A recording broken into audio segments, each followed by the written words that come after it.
Hello, it's Poetry Tuesday.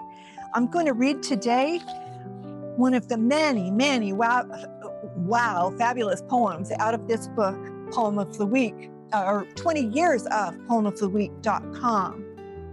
I'm going to read a poem today from Allison Joseph, and I just want to point out Allison Joseph judged our 2024 Arthur Smith Poetry Prize, so you might recall her name from that.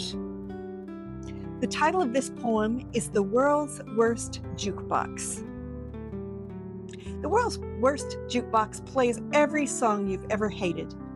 Maudlin country ballads and stupid novelty hits, syrupy pop ditties from the 70s, tunes so chipper and insistent you still know them after 20 years. Can remember how these songs sounded coming out of your handheld radio.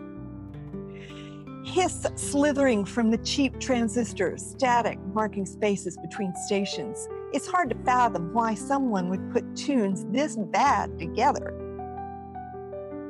Deliberate cruelty, you think, as you lean over the shimmering machine in search of one good song for your shiny quarter. You can't deal with hearing the captain and Tennille gush that love will keep them together, but your other choices are no better. The Swedish schmaltz of ABBA's Dancing Queen, the disco version of the themes from Star Wars, Chuck Berry's #1 embarrassment, My Ding-a-Ling. There's no Beatles or Stones on this Wurlitzer, just bland British invasion wimps.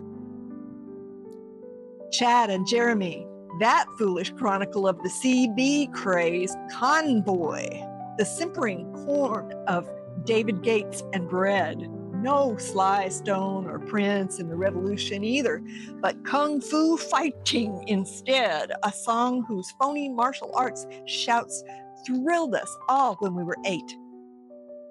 Groups no one's heard of since their one-chart hit live on in infamy.